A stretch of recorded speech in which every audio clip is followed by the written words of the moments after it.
What if you suddenly lost everything and had no one by your side? This question haunted Emma Carter as she stared at the blinking cursor on her laptop, the room around her silent except for the hum of servers in Tesla's secret innovation lab. The pressure to deliver the next-generation battery for Tesla was unlike anything she had faced before. Rumors swirled of competitors closing in, and the stakes were sky-high.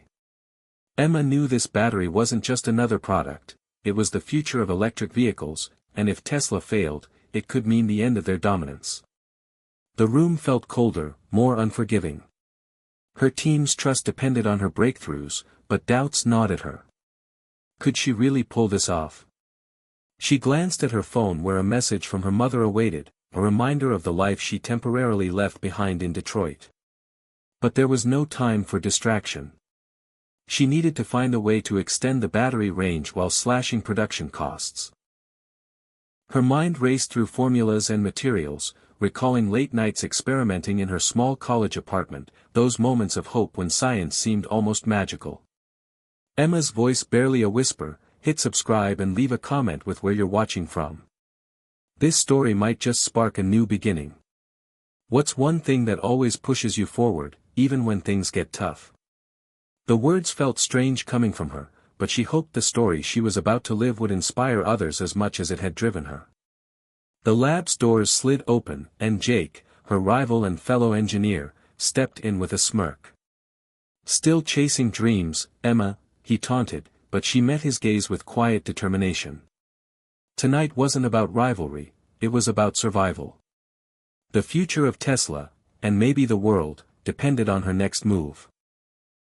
With a deep breath, Emma dove back into the data, unaware that this night would mark the beginning of a journey filled with betrayal, breakthroughs, and the kind of resilience that redefines what's possible. Emma Carter's story began far from the gleaming labs of Silicon Valley, in the gritty neighborhoods of Detroit, where she grew up watching the decline of the American auto industry firsthand. Her father, once a proud assembly line worker at one of the city's biggest car plants, lost his job during the mass layoffs that shook the industry. Her mother, a determined woman who worked multiple jobs to keep the family afloat, instilled in Emma a fierce work ethic and a belief that education was the key to escape. From an early age, Emma showed an intense curiosity about how things worked. She was the kid who would take apart old radios and batteries just to see what was inside, often leaving a trail of tiny parts across the kitchen table. But it wasn't just curiosity, it was hope. Hope that one day, she could build something better, something that could change lives. School wasn't easy. Emma juggled after-school jobs to help her mother pay the bills while excelling in science classes. She faced teachers who doubted her potential and classmates who underestimated her because of where she came from. Still, she pushed through, fueled by memories of her father's pride before the layoffs and her mother's sacrifices. Her childhood home, though small and modest, was filled with warmth and stories of resilience. Emma's relationship with her mother was the cornerstone of her life. Her mother's unwavering support, even in the toughest times, was a reminder that love and sacrifice often went hand in hand. Emma often thought back to evenings when her mother would sit by the warm kitchen table, sipping coffee after a long shift, encouraging Emma to dream bigger than their circumstances. Another influential figure was Sarah Mitchell, Emma's mentor and former Tesla engineer. Sarah recognized Emma's raw talent during a college internship and took her under her wing. She shared stories of innovation and struggle, of how Tesla wasn't just a company but a mission to save the planet. Under Sarah's guidance, Emma learned that science was as much about passion as precision. Yet Emma's path wasn't without emotional scars. She carried the weight of broken friendships, moments of self-doubt, and the lingering fear that despite all her efforts, she might still fall short. At times, she felt caught between two worlds, the blue-collar roots of Detroit and the high-tech ambitions of Silicon Valley. This internal conflict shaped her deeply, fueling both her resilience and her insecurities. When she finally landed a coveted spot on Tesla's next-gen battery team, it felt like the culmination of a lifetime of hard work. But the excitement was tempered by the realization that the stakes were higher than ever. She was no longer a student or an intern, she was a key player in a project that could redefine clean energy. Emma's relationships at Tesla were complicated. Jake, the rival engineer, constantly challenged her ideas and questioned her capabilities. Their friction wasn't just professional, it was personal, rooted in competing visions for the battery's future. Yet despite the tension, Emma recognized the value of healthy competition. It pushed her to innovate and defend her ideas with clarity and conviction. Outside work, Emma struggled to maintain ties with her family and old friends.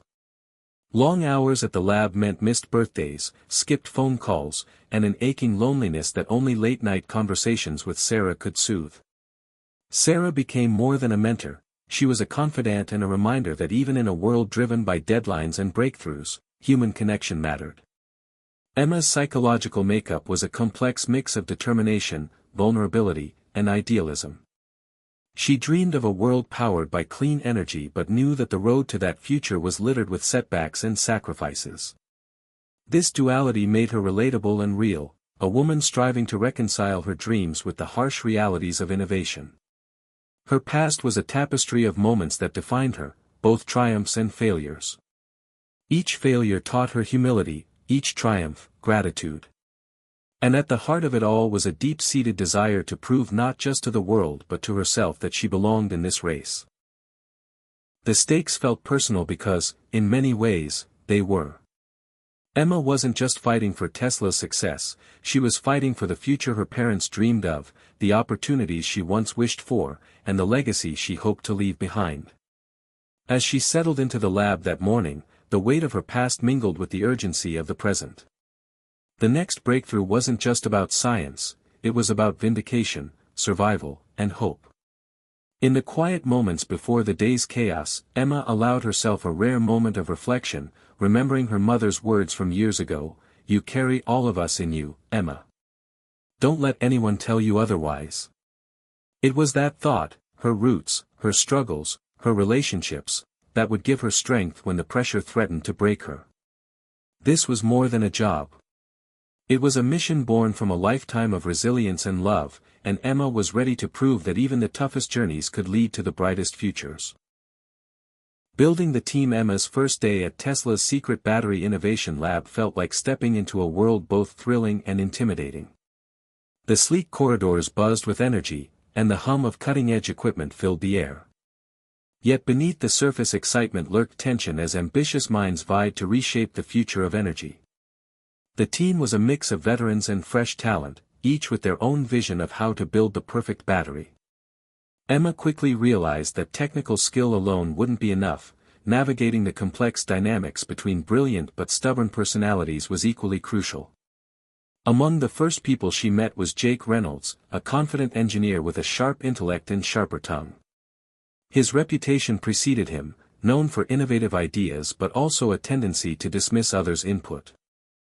Their initial conversations were polite but edged with unspoken rivalry, a clash of wills that promised to define much of Emma's time at Tesla. Then there was Maya, a chemist from Boston, whose quiet determination and precise approach balanced Jake's fiery nature. She became one of Emma's earliest allies, offering both technical insights and emotional support. The team leader, Dr. Alan Whitman, was a seasoned scientist who expected excellence but also encouraged creative risks. His philosophy was clear: failure was part of innovation, but only if lessons were learned and progress followed. Emma admired his balance of rigor and openness but knew winning his trust would require results. As days turned into weeks, Emma found herself in a whirlwind of meetings, experiments, and late-night brainstorming sessions. The pressure to develop a battery that was not only longer-lasting but also cheaper was intense. Tesla's executives watched closely, expecting breakthroughs that could disrupt the market. The lab became a pressure cooker where ideas collided and egos flared. Emma often found herself defending her proposals against skepticism, especially from Jake. He challenged her on everything, from the materials she suggested to the battery design she envisioned. Their debates were sharp but pushed both to think deeper, refine ideas, and anticipate challenges. Outside of work, Emma struggled to maintain balance. The hours were long, and the stakes felt personal. She missed family dinners, friends' gatherings, and moments of simple relaxation. But the vision of a cleaner, more sustainable future kept her focused. Late one night, after a particularly frustrating day where an experiment failed spectacularly, Emma confided in Maya about her doubts. Maya's calm reassurance reminded her that every scientist faced setbacks and that perseverance was what separated dreamers from achievers. Emma's leadership qualities began to emerge as she stepped up to coordinate team efforts, ensuring communication flowed despite differing opinions. She learned to listen as much as she spoke, finding common ground where conflict threatened to divide. Slowly, trust grew, not just in her ideas but in her ability to inspire collaboration. Yet, beneath the professional facade, Emma couldn't shake a creeping sense of isolation. The fierce competition within the team sometimes left her questioning if she truly belonged. She wondered if her background and struggles made her an outsider in this elite environment. But Sarah's voice echoed in her mind, reminding her that diversity of experience was a strength, not a weakness. Then came the first critical milestone, a prototype test that would determine if their design could deliver on Tesla's ambitious goals. The entire team gathered, tension thick in the air. The battery powered up, sensors tracked its performance, and data streamed in real time. The results, however, were disappointing. The range was below expectations, and the cost projections remained too high. Whispers of doubt rippled through the group. Jake smirked, suggesting that maybe Emma's ideas weren't as revolutionary as she thought. The lab's atmosphere darkened, and Emma felt the sting of failure personally. But instead of giving up, she retreated into deep analysis, revisiting every detail with renewed focus. She pored over chemical compositions, energy density calculations, and manufacturing processes. Slowly, a new hypothesis took shape, a different material blend that might boost performance without inflating costs. When she presented the idea to Dr. Whitman, his eyes lit up with cautious optimism. The lab began a new round of experiments, and for the first time in weeks, hope flickered among the team. Despite setbacks, Emma's persistence was proving contagious. Even Jake begrudgingly admitted that her approach had potential. The chapter closed with the lab buzzing once again, a fragile optimism settling in as Emma prepared for the difficult days ahead. The battle to build Tesla's next-gen battery had only just begun, but Emma was ready to face it head-on. The first setback, the new battery prototype, was ready for testing, and the entire lab gathered with bated breath. Emma's heart pounded as the machine whirred to life, sensors capturing every nuance of energy output, temperature fluctuations, and voltage stability. For weeks, the team had worked tirelessly to perfect this version, driven by the hope that it could deliver Tesla's promised leap in range and cost reduction. But when the final numbers appeared on the screen, a wave of silence swept the room. The range fell short by nearly 15%, and the projected cost still hovered well above the target. Disappointment settled like a heavy fog, dampening the earlier excitement. Emma stared at the results, the sting of failure sharper than she expected.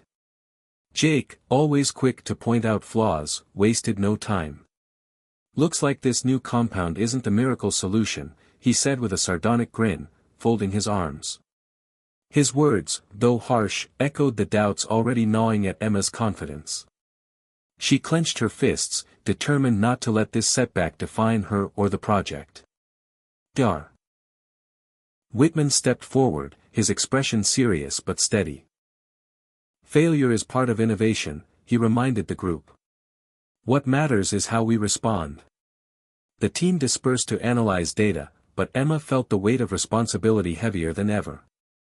Late into the night, she sat alone in the lab, re-examining the chemical makeup of the battery cells. Something nagged at her, a subtle inconsistency in the electrolyte's behavior under high stress. Recalling her college experiments, she considered alternative materials, hoping to find a combination that could withstand temperature fluctuations while maintaining efficiency. The next morning, Emma approached Maya and shared her observations.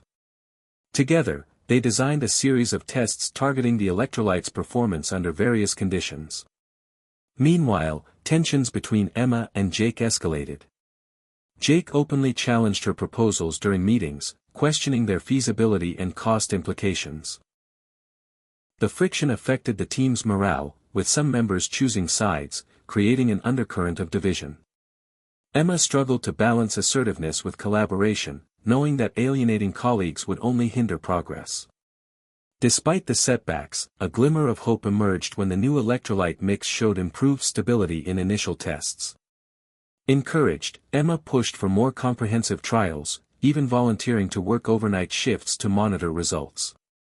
Her dedication inspired Maya and a few others, reigniting a sense of shared purpose. But the pressure was relentless. Tesla executives demanded updates and results, making it clear that failure was not an option. Emma felt the walls closing in, the fear of disappointing not only the company but the mission itself haunting her. At home, she found little comfort. Calls with her mother were brief and filled with concern about her health. Emma's guilt for being so far away in a high-stakes world while her family struggled weighed heavily. Still, she pushed on, driven by the belief that their work could change the future. One evening, after another grueling day, Emma's breakthrough came unexpectedly. While reviewing data patterns, she noticed a correlation between slight adjustments in the cathode structure and improved energy retention. This insight led to a novel idea: re-engineering the battery's internal framework to optimize ion flow and reduce degradation.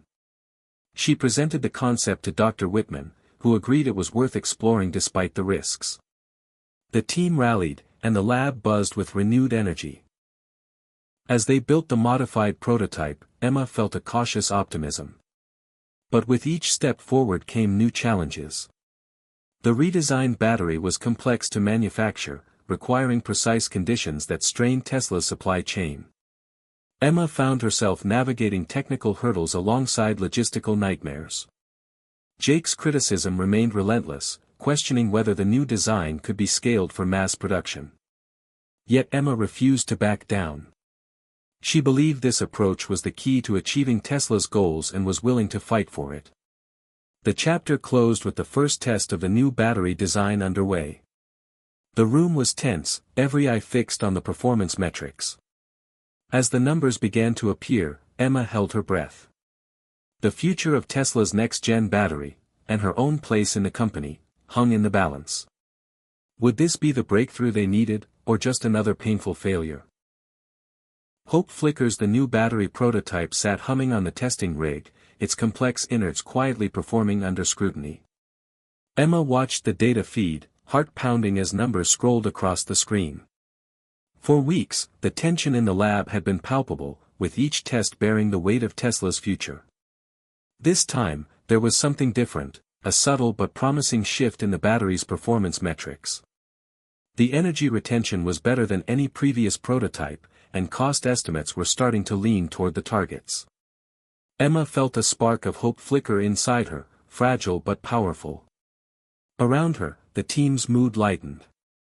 Even Jake, whose skepticism had been a constant challenge, offered a reluctant nod of approval. "Not bad," he muttered during a team meeting. The lab buzzed with cautious optimism as Emma and her colleagues dove into refining the new design. Their nights were filled with discussions about material tweaks, thermal management, and production feasibility.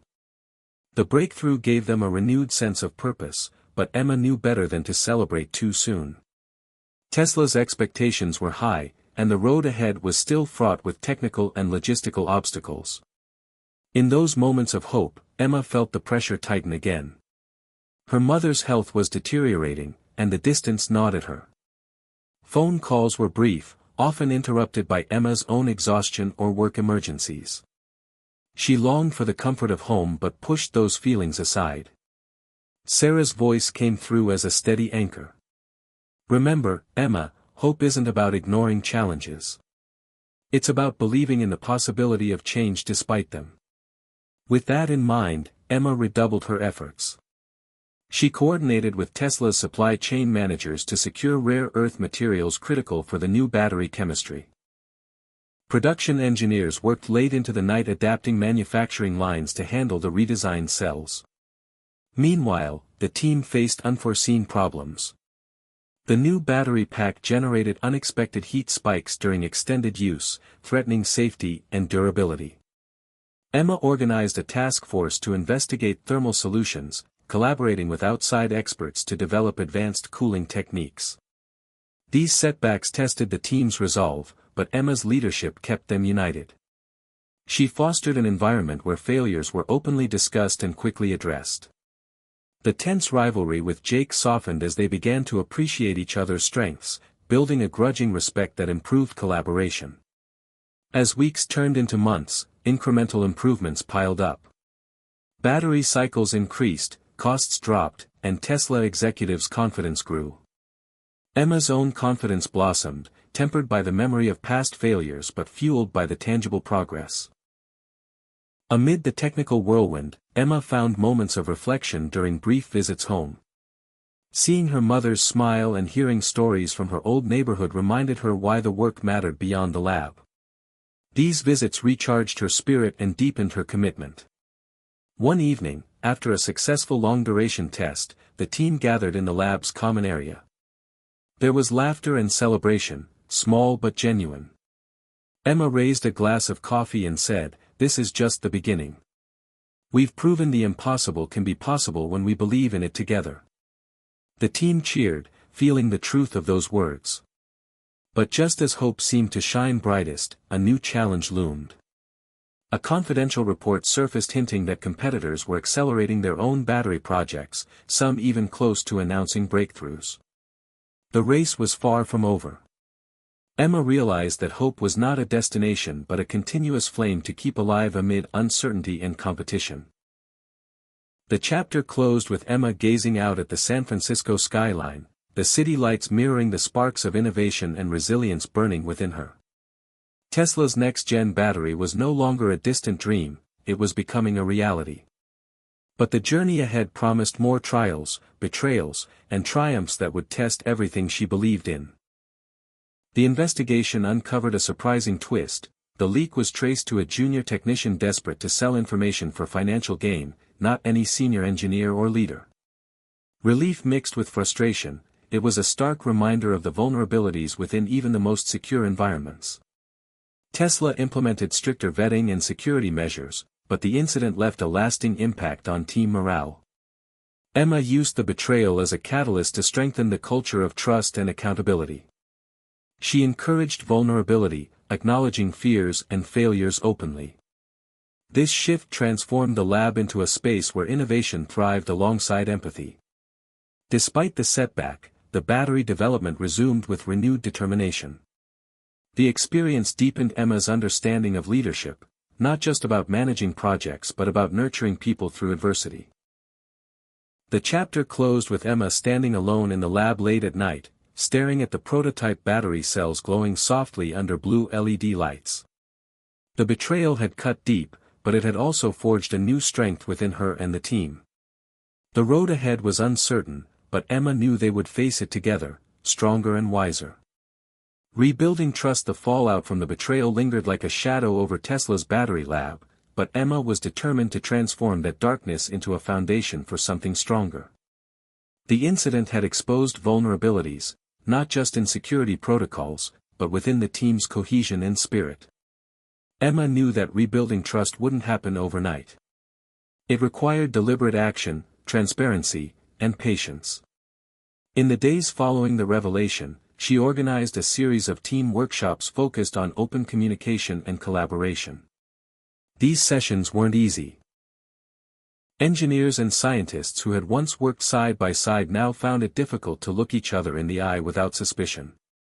Emma encouraged honest conversations about fears, frustrations, and hopes. Slowly, walls began to crumble.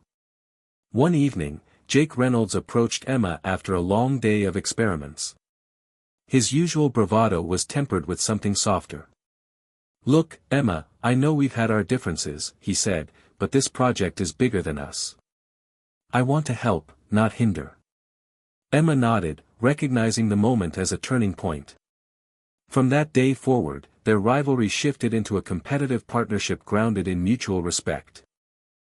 The team's dynamic improved as other members followed suit, choosing collaboration over division. At the same time, Emma worked closely with Dr. Whitman to implement new security measures. Background checks were intensified, data access was limited on a need-to-know basis, and an encrypted communication system was introduced. These technical safeguards reassured Tesla executives and the team alike, allowing focus to return to innovation. Progress resumed on the battery design with a renewed sense of purpose. Emma led brainstorming sessions that welcomed input from every level, fostering an environment where even the quietest voices were heard. This openness sparked creative solutions to long-standing challenges, like improving the battery's thermal management through novel cooling materials inspired by biomimicry. Yet, the road wasn't without obstacles. Supply chain disruptions caused delays in obtaining rare materials, and unexpected manufacturing issues surfaced as new prototypes scaled up for testing. Each setback tested the team's resilience, but Emma's leadership kept morale steady. She made a point to celebrate small wins, reminding everyone that innovation was a marathon, not a sprint. Outside the lab, Emma balanced her intense work life with efforts to reconnect with her family. Weekend visits home became a sanctuary where she could recharge and reflect. Her mother's health had stabilized, and their conversations grew deeper, centered around shared dreams and hopes for the future. Emma's personal growth mirrored her professional journey. She learned to lean on others without losing her independence, to accept imperfection without surrendering ambition. Her relationship with Sarah deepened as well, the mentor offering wisdom drawn from years navigating Silicon Valley's highs and lows. Together, they discussed not just technical challenges but the emotional toll of leading a groundbreaking project. Tesla's executives grew more confident as prototypes continued to improve. Early test results showed promising gains in energy density and cost reduction, edging closer to the elusive breakthrough. The pressure remained intense, but the team's unity gave them an edge. Emma reflected on how far they'd come, from the early days of doubt and rivalry, through betrayal and rebuilding, to a place where hope and determination fueled every experiment. The chapter closed with the team gathered around a prototype battery glowing softly under the lab's lights. Emma smiled, knowing this was more than just a machine. It was a symbol of resilience, trust, and the power of collaboration to turn setbacks into success. The breakthrough sparked the lab was alive with energy, the hum of machines blending with the excited chatter of the team. Months of hard work, setbacks, and rebuilding trust had led to this moment, a battery prototype that promised to redefine electric vehicles forever. Emma stood at the center, her eyes scanning the data streaming on the monitors. The numbers were staggering, energy density had increased beyond initial targets, costs were dropping steadily, and the battery's durability in extreme conditions was surpassing expectations. The breakthrough was real. Jake, standing beside her, allowed himself a rare smile. "I have to admit, Emma, you were right about the new design," he said. "This changes everything." The prototype wasn't just a scientific success, it was a testament to the team's perseverance and collaboration. Emma recalled the rocky start, the rivalries, the betrayal, the late nights filled with doubt. But here, in this lab bathed in cool LED light, those struggles felt like distant memories. The breakthrough was also a validation of Tesla's vision, a future where electric vehicles could travel longer distances, cost less, and accelerate the world's transition to sustainable energy. As news of the prototype's success leaked within Tesla, executives moved quickly to plan its integration into upcoming models. Emma was thrust into meetings with marketing, manufacturing, and supply chain teams, tasked with ensuring that the innovation could scale without compromising quality or timeline. The challenges were immense. Manufacturing the new battery required redesigning assembly lines and sourcing materials from new suppliers, some of whom operated in politically unstable regions. Emma worked tirelessly, coordinating between engineers and executives, navigating logistical hurdles, and negotiating compromises that balanced innovation with practicality. Meanwhile, the public's anticipation grew. Rumors about Tesla's next-gen battery had circulated for months, sparking excitement and skepticism. Emma found herself fielding media inquiries, often emphasizing the team's dedication and the transformative potential of their work while carefully guarding sensitive details. Despite the excitement, Emma remained grounded. She knew that success was a fragile thing, one misstep in manufacturing, one supply chain disruption, or one safety issue could unravel months of progress. Her focus was razor-sharp, balancing optimism with realism. Amid this whirlwind, Emma found moments of quiet reflection. Late one night, she stood on the rooftop of Tesla's headquarters, gazing at the city lights stretching into the horizon. The breakthrough wasn't just a scientific achievement, it was a milestone in her own journey. She had grown from a hopeful newcomer into a leader who had faced betrayal, doubt, and relentless pressure, and emerged stronger. Sarah's words echoed in her mind, innovation isn't about perfection.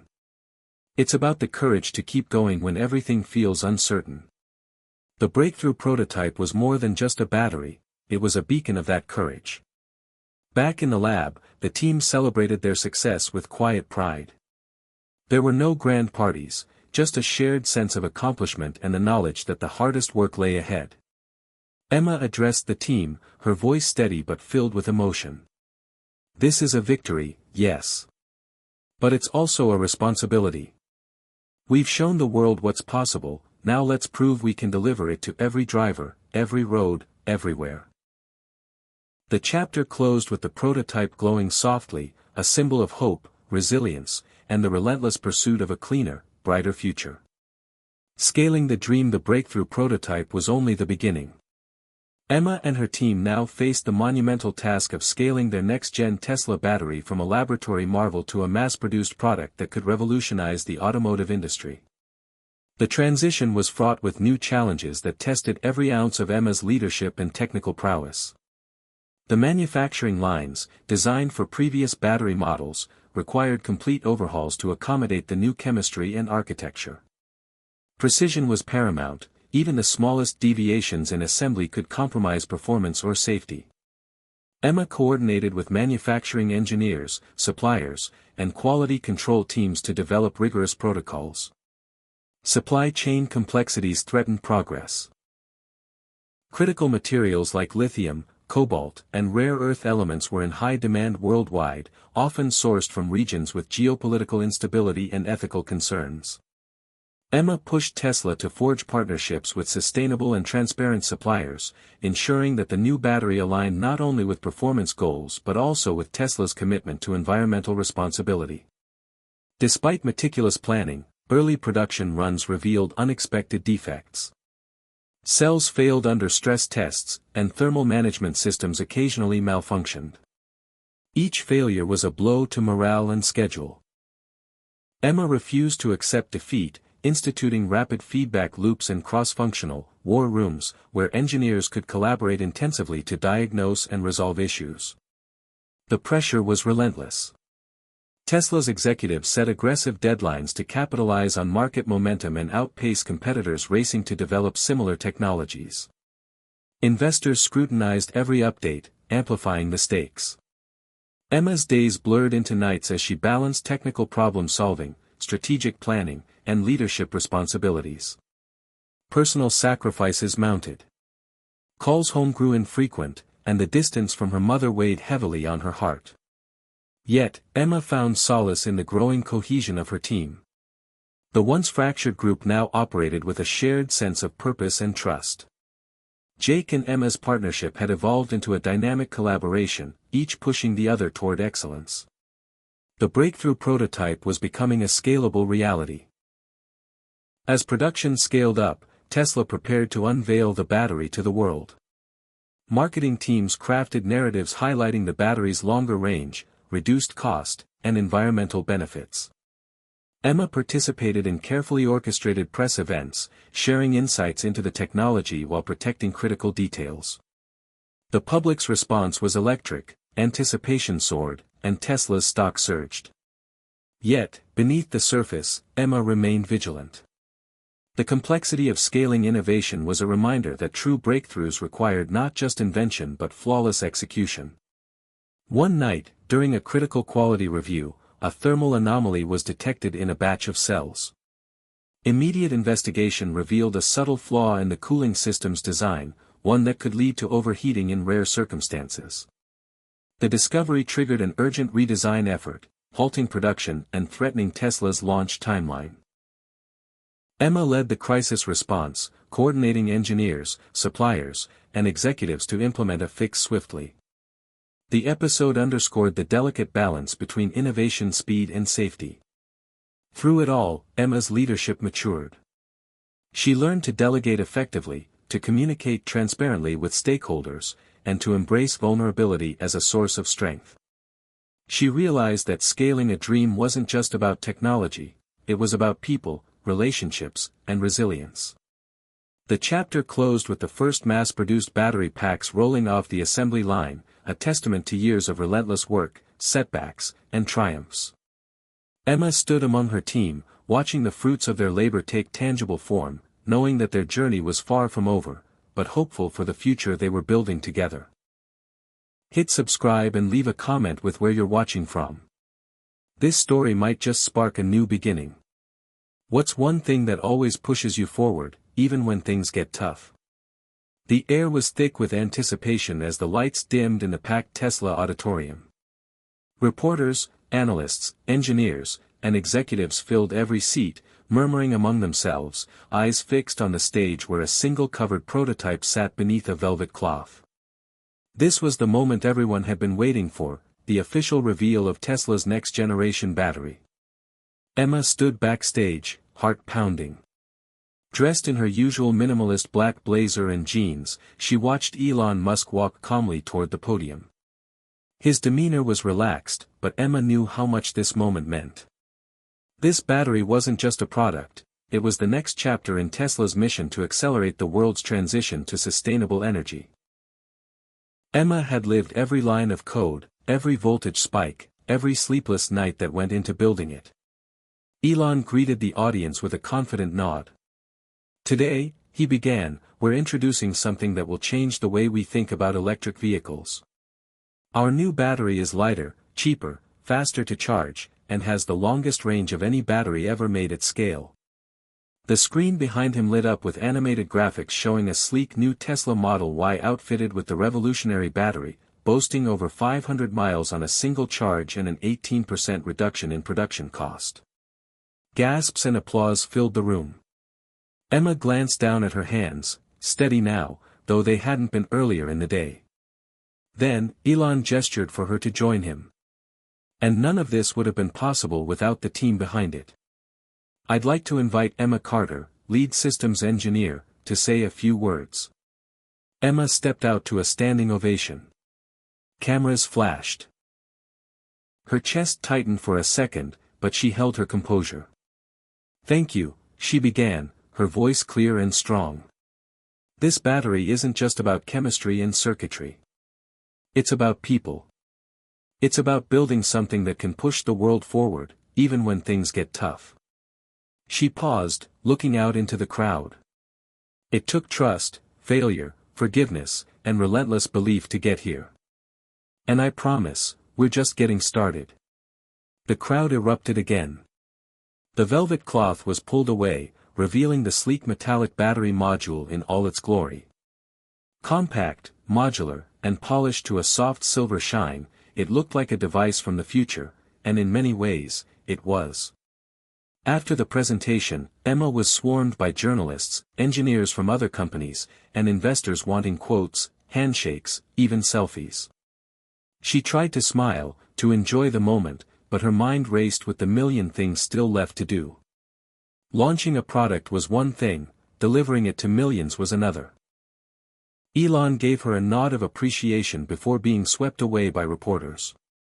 She appreciated that. He had given her space to lead, to stumble, and to succeed. That night, the news exploded. Tesla's next-gen battery could end the EV debate, one headline read. Game changer, 500 miles, lower cost, no compromise, read another. Emma scrolled through the headlines at her apartment, slumped on her couch, exhaustion finally catching up to her. Her phone buzzed, texts from colleagues, old college friends, and her mother.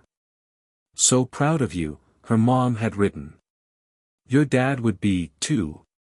Tears welled in Emma's eyes. She hadn't let herself cry in months, but now it came easily. Not because she was sad, or even overwhelmed, but because the weight she had carried for so long was finally starting to lift. The days that followed were a blur of follow-up meetings, supply chain updates, marketing strategy reviews, and new challenges. The public's expectations were enormous. Every detail mattered. From the speed of production to the rollout in different regions. Emma became a central figure in Tesla's next phase, leading technical reviews, mentoring new engineers, and traveling to battery plants to oversee scaling. Still, not everything was smooth. Demand was higher than forecasted, causing bottlenecks in delivery.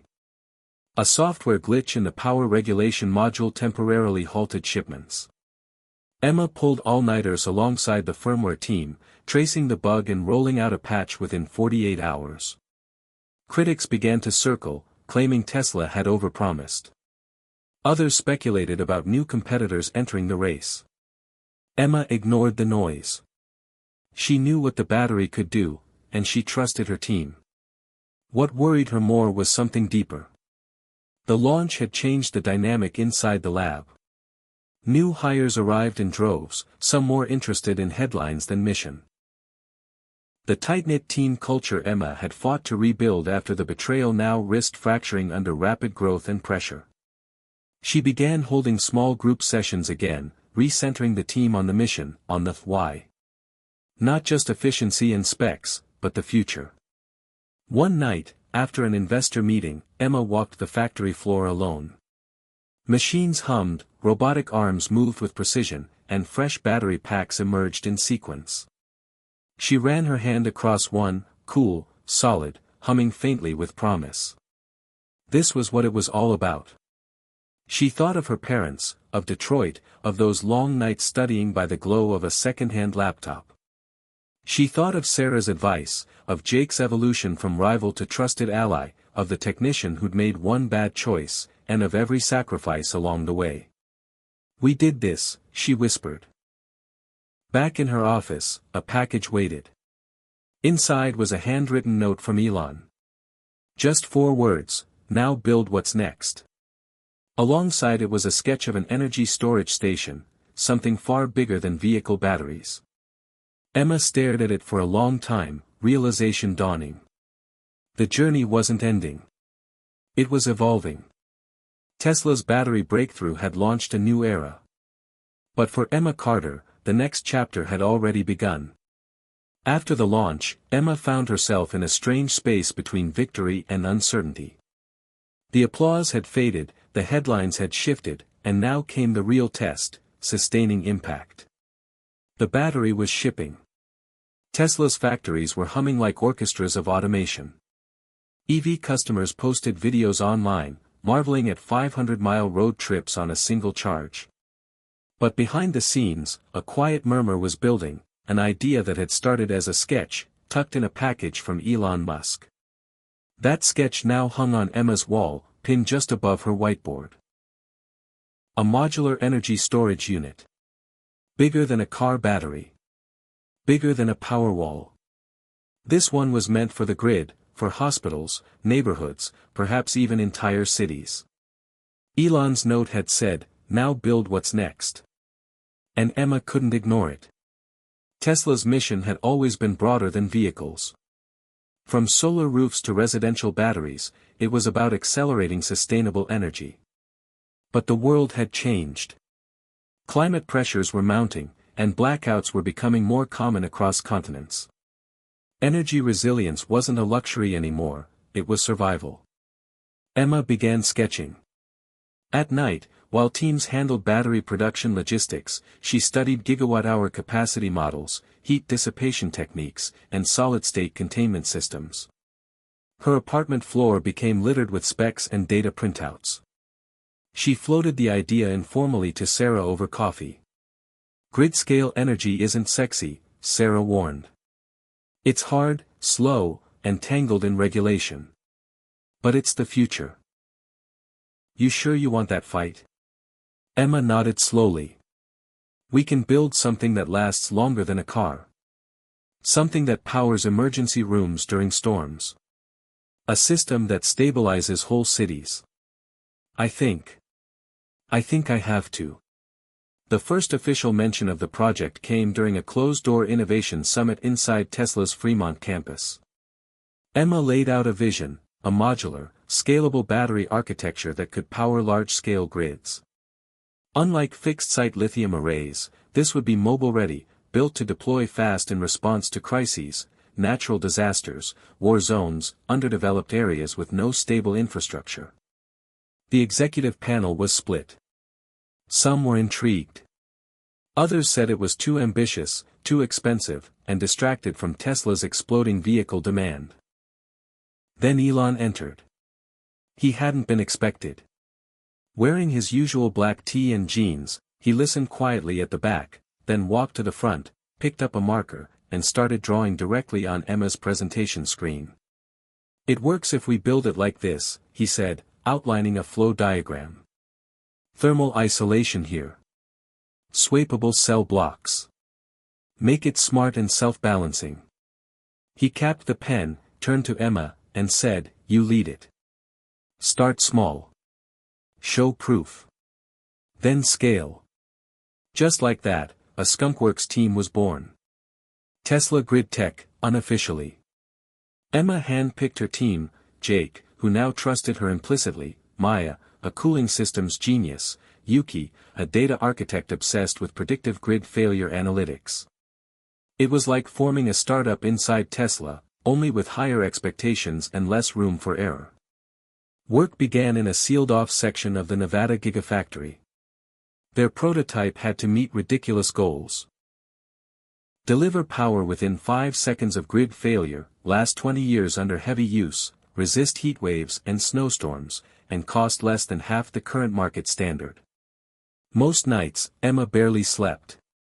Yet, there was excitement again, the kind of electric tension that had faded after the EV battery launch. She wasn't just solving problems. She was inventing new ones. But pressure mounted quickly. Tesla's energy division was already under scrutiny for delivery delays and missed storage quotas in Puerto Rico and Australia. Emma's project, if leaked, could spark accusations that the company was spreading itself too thin. She was instructed to keep all grid tech updates internal, known only to a handful of executives. Even within her own team, access was tightly controlled. Then, one evening, Emma received an anonymous email. No subject line. No sender name. Just a message, "They're watching your project. Be careful who you trust." Attached was a screenshot of internal design schematics that shouldn't have left her secure directory. Her blood ran cold. Was this a repeat of the earlier betrayal? A competitor? An internal saboteur? Emma activated Tesla's cybersecurity team, tracing access logs and IP pings, but the trail was muddy. She kept the team focused while quietly increasing surveillance on file access. She stopped sharing long-term roadmap slides and avoided Slack for any deep discussions. Trust, once shattered, didn't heal easily. Despite the paranoia, the prototype neared readiness. It was rough, encased in matte black steel with exposed cooling lines and blinking diagnostic ports. But it worked. When the Nevada test site simulated a power grid failure, Emma's unit kicked in within 2.3 seconds, powering an entire test block without fluctuation.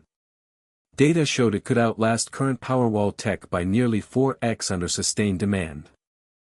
The team celebrated in silence. No press. No public posts. Just a quiet dinner at a diner outside Reno, their laughter muted but real. Emma looked at them, sleep-deprived, wrinkled shirts, oil-stained hands, and felt a rush of pride. They were building something nobody else had dared to try. Again. But just as confidence returned, Sarah delivered sobering news during a morning call. There's talk that a rival company is close to announcing a similar storage concept. They're meeting with Department of Energy contacts next week. You have a 3-month window, max, before this gets crowded. If Tesla doesn't own the narrative, someone else will. Emma felt the urgency wrap around her throat.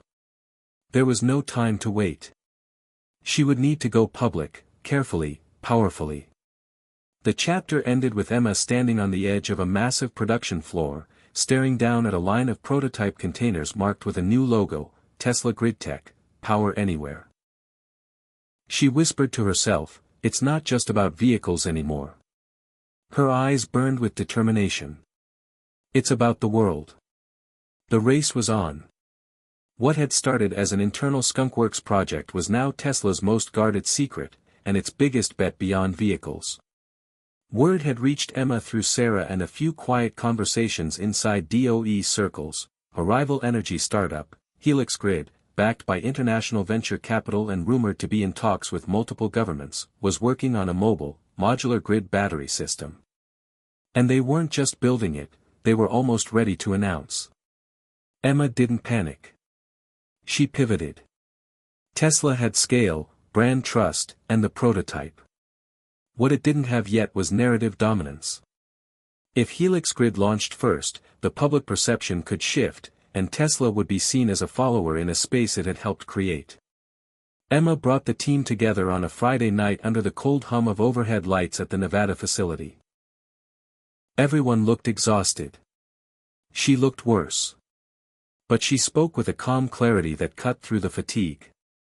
"We don't wait. We go first.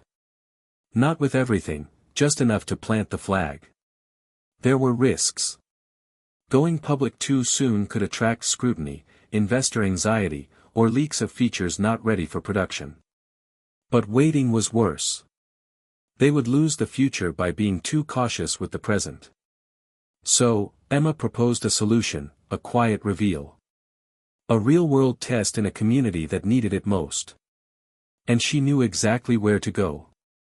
Paradise Ridge, California. A small mountain town that had faced 2 blackouts in the last 6 months, and was already experimenting with microgrids powered by solar. Emma reached out to their mayor, and with Elon's blessing, Tesla offered a free pilot deployment of the GridTech system. No cameras. No press. Just proof. Within a week, her team arrived with 3 container-sized storage units. They worked around the clock to link them to the town's limited solar infrastructure. Each unit arrived on a flatbed truck, painted matte gray with the subtle Tesla T etched into the corners. Locals gathered to watch. On the 3rd day, with the final unit online, the test began. The town's main transformer was shut down, simulating a catastrophic grid failure. For 30 seconds, the air felt heavy, uncertain. Then the streetlights came on. The hospital beeped back to life. Homes powered up without flicker. The mayor gasped. Emma said nothing, she just pointed to the live dashboard, 91% charge remaining. Full transfer. No lag. A perfect pass. Paradise Ridge had just become the first American town powered entirely by GridTech. The next morning, before dawn, Emma posted a single photo to her private X, formerly Twitter, account, one of the GridTech units in front of a snow-covered ridge, a boy playing on a sled in the background. The caption, "The future doesn't wait for press releases." Within 2 hours, Tesla's stock rose by 5%.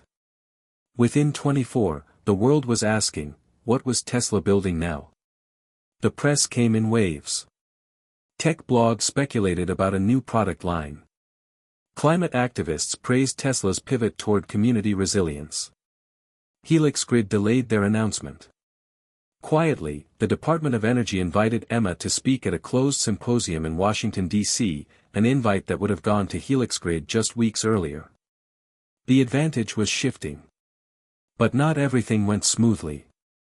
Back in Nevada, a software anomaly caused one of the container units to overheat during a stress test.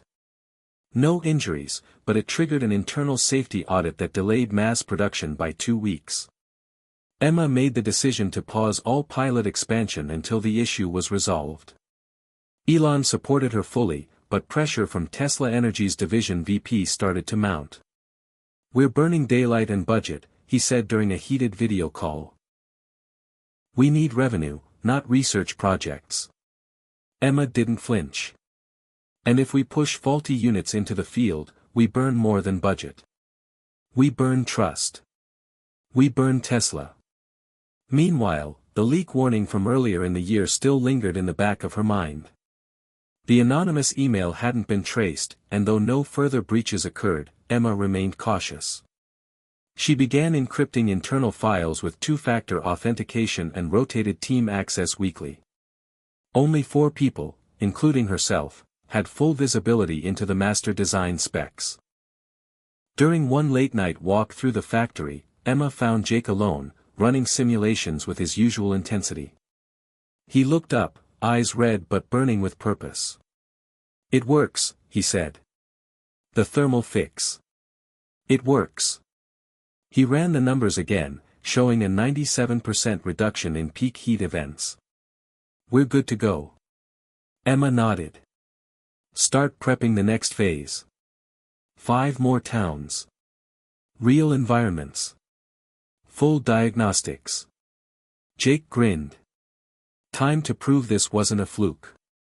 Over the next month, 5 pilot sites went live across the U.S., a hurricane-prone coastal town in Florida, a wildfire-threatened community in Oregon, a reservation in Arizona with limited infrastructure, a public school district in Illinois, and a research station in northern Alaska. Each faced different environmental challenges, and grid tech passed every test. Word spread fast. Tesla issued a controlled announcement: Tesla Grid Tech, resilient energy, anywhere. The site went live with videos from each location, testimonials from residents, energy dashboards proving uptime and efficiency. Emma appeared in a short video walking past a line of containers, voice calm. "This is what happens when innovation meets need. We didn't build these to win headlines. We built them so the lights never go out." The public response was immediate. News outlets called it Tesla's quiet revolution. Governments reached out. FEMA inquired about rapid deployment units. Cities placed conditional orders. Venture capital that once circled Helix Grid now knocked on Tesla's door. Even legacy energy giants began asking questions. Helix Grid held their press event 2 weeks later to a fraction of the attention. But inside Tesla, Emma felt something shift. She was being asked to attend more meetings, talk to more executives, represent the brand more. She resisted turning into a mascot. The work mattered more than the spotlight. She met with Elon in a quiet corner of the Fremont office.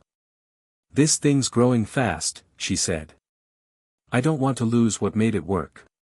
The small team, the speed, the grit."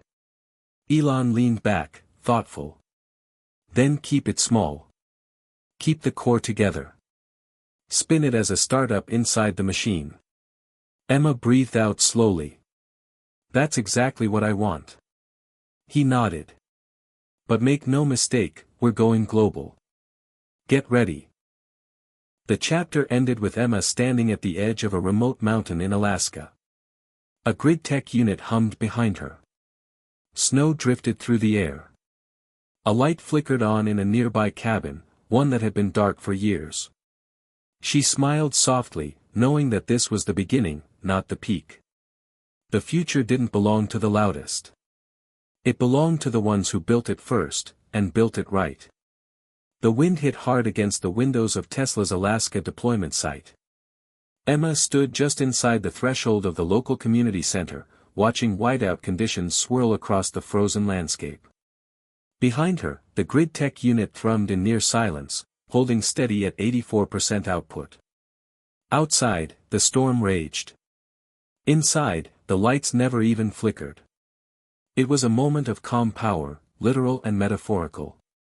This deployment, like the 5 before it, had gone smoothly.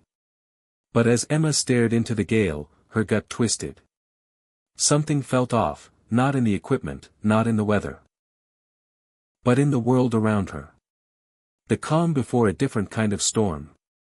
It wasn't paranoia. It was pattern recognition. Success brought attention. And not all of it was welcome. The next day confirmed her unease.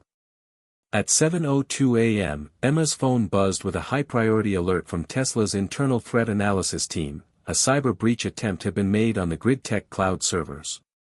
It was unsuccessful, repelled by multi-layered firewalls and AI-backed pattern blockers, but it had been sophisticated. Too sophisticated to be random. She took the next call from Fremont on a secure line. "We think it was industrial espionage," said Ezra, Tesla's cybersecurity lead. "Packet sniffing, signature mimicry. Someone's trying to reverse engineer your grid deployment software through shadow mirror queries." Emma stared into her coffee. "You think it's Helix Grid?" Ezra was quiet for a moment. "Could be. But if it is, they're not working alone." That same day, news broke of a leaked memo from a European energy conglomerate, undisclosed until now, revealing their own plans for modular energy storage. Their model appeared nearly identical to Tesla's, right down to the grid-agnostic interface Emma had helped design. The race was officially public. By noon, every major tech blog was writing about the energy wars, a clash between Tesla, Helix Grid, and now Voltixa, the legacy European player suddenly rebranded as a disruptor. Emma didn't read the articles. She didn't have time. She was already in the air back to Nevada. She hit the ground running. The Fremont boardroom was filled with execs and product leads, arguing about next moves. Elon joined by Zoom, his tone cool but direct. "We have the lead, but we don't have forever. They want to commoditize this before we scale. Emma, can we go global within 6 months?" She didn't hesitate. "Only if we stop talking about it and start building for it. We need local partners. We need to certify our system in every climate zone. And we need field service teams trained yesterday." Elon nodded. "You'll get what you need." As Emma left the boardroom, her mind was already spinning through logistics. She called Jake from the elevator. "We're building 5 more deployments in 5 different countries. I want a different climate, grid standard, and demand level for each." Jake laughed. "You're serious?" "As a blackout," she said.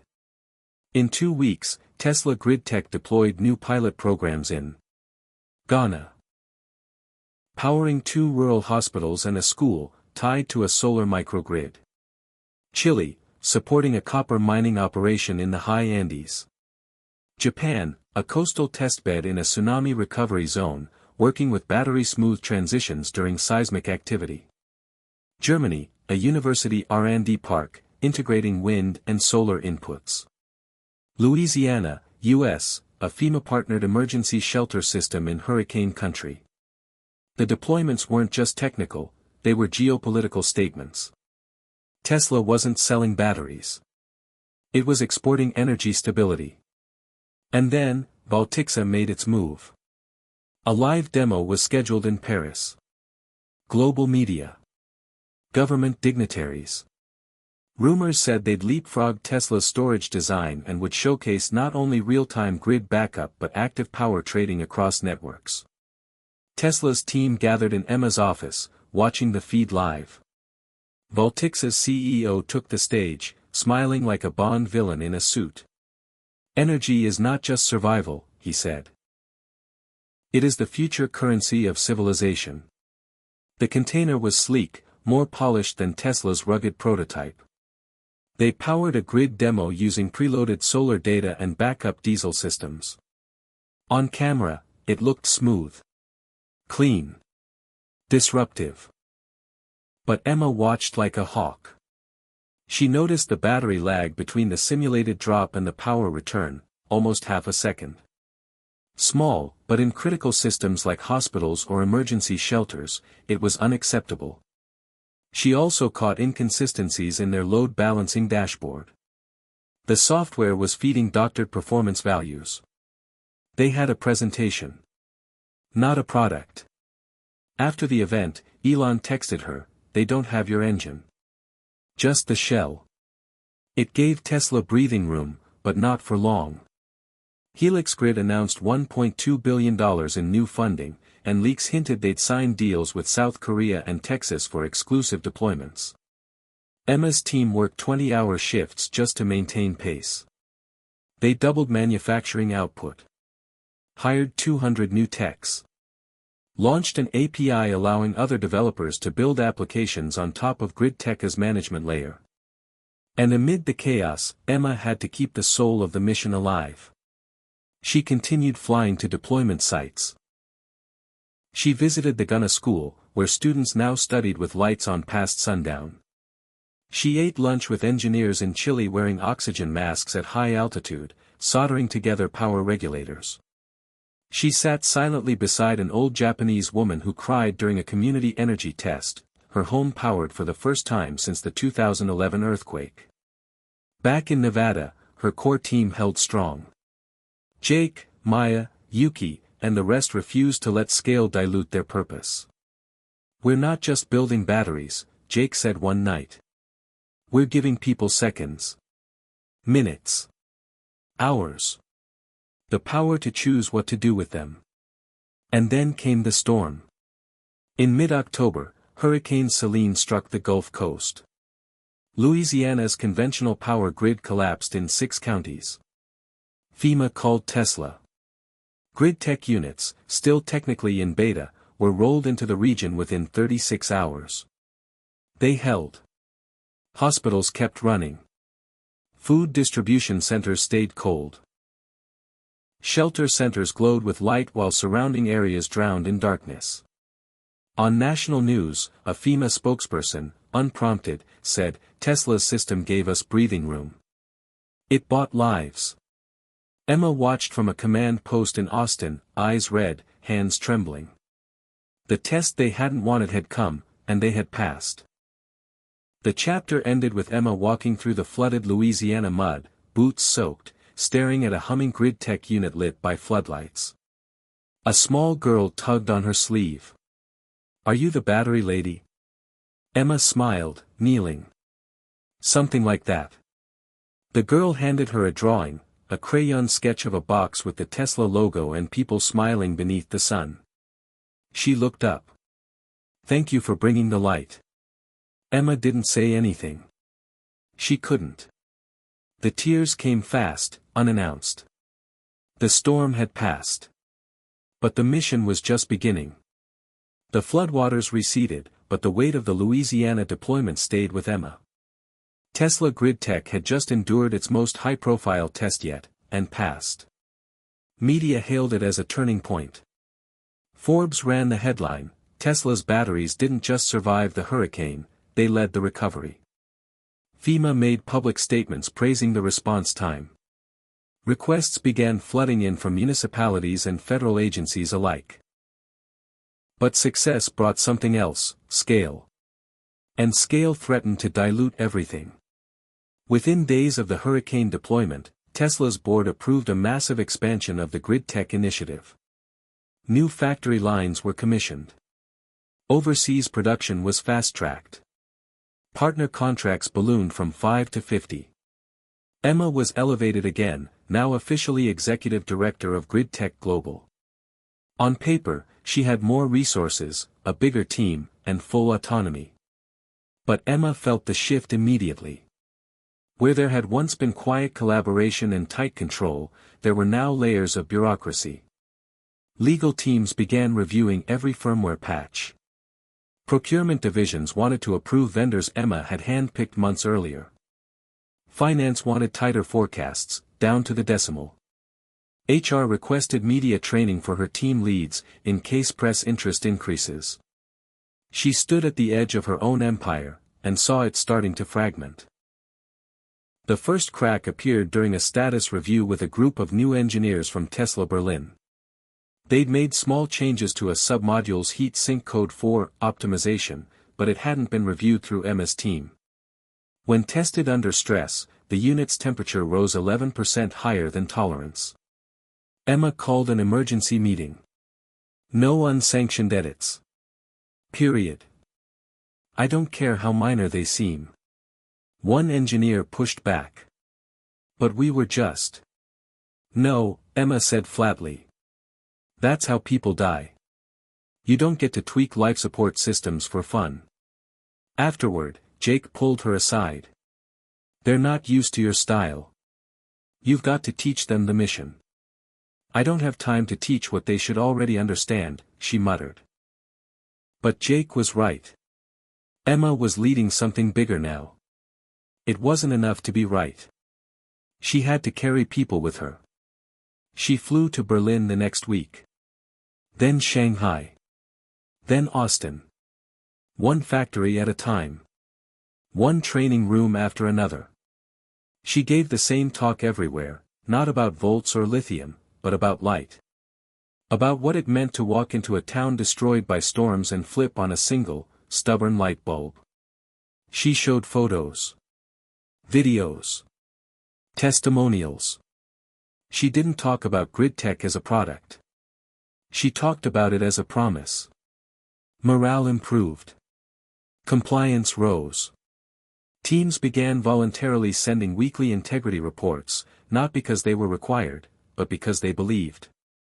For a moment, Emma thought she had things back under control. Then came the Berlin leak. A month after the hurricane, a German news outlet published internal schematics of GridTech's next-generation unit. The design was still confidential, modular, AI-driven, faster discharge and recharge times. Not ready for release. The article claimed it had come from a Tesla insider, an anonymous whistleblower alleging safety concerns and corporate recklessness. The public didn't know what to make of it. Investors panicked. Tesla's stock dropped 11% in 2 days. Inside the company, all eyes turned to Emma. She was summoned to an emergency strategy meeting with Elon and Tesla's top legal counsel. Her name wasn't on the leak, but she was responsible for the tech. For the team. For the vision. I didn't authorize anything, she said, voice steady. We know, Elon said. But you need to lock this down. Fast. Tesla's internal investigators swept through GridTech's team communications, system access logs, and factory security footage. After 72 tense hours, they found the source, a junior product engineer in Berlin. New hire. Clean background. Had been recruited by a Voltixa-backed consulting group under the table. Emma read his file in silence. She didn't feel anger. Just exhaustion. Betrayal, again, in a different form. The engineer was fired. Charges were quietly filed. But the damage was done. In a closed-door debrief, Elon pulled Emma aside. This is how it's going to be now. We're not just the disruptors anymore. We're the target. Emma nodded. I know. But I'm not stopping. You'd better not, he said, not smiling. The months that followed were a war, not one fought with weapons, but with data, contracts, and speed. Tesla pushed forward, expanding grid tech into 13 countries. The new units shipped with embedded AI energy routing systems, capable of anticipating load fluctuations and rerouting power in milliseconds. Hospitals in storm zones adopted them. Airports. Refugee camps. Military installations. Each success was a win, but Emma started to lose sight of herself. Her apartment became a storage closet of unopened mail. She ate most meals in conference rooms. Her mother texted her once, just a single sentence, "You still have a life, you know." She didn't answer. Not because she was angry. Because she didn't know how to explain that this was her life now. That she didn't know how to stop. That stopping meant the other side might win. But one night, as she sat alone in the Nevada Command Center, she pulled up the video from Gunna again, the schoolroom. The one with the children who'd never had power after dark. In the clip, they were laughing under electric light, holding up books, their faces bright and expectant. And it hit her. This couldn't be about winning anymore. It had to be about them. The next morning, she gathered her team. I've been pushing us to be faster, sharper, better than anyone else. And we are. But we're not here to fight other companies. We're here to keep promises. To kids who need lights. To families who need refrigerators. To hospitals that can't afford failure. That's what this is about. So if you're here for a trophy, quit now. If you're here for people, stay. No one left. The chapter ended with a single shipment being loaded into a plane bound for Ukraine, a grid tech unit meant to power a surgical field hospital in a war-torn zone. Emma stood on the tarmac as it lifted off into the dawn, her breath visible in the cold, her mind finally still. She whispered, more to herself than anyone, "Let there be light." The plane disappeared into the early morning sky, and Emma stayed on the tarmac longer than she needed to.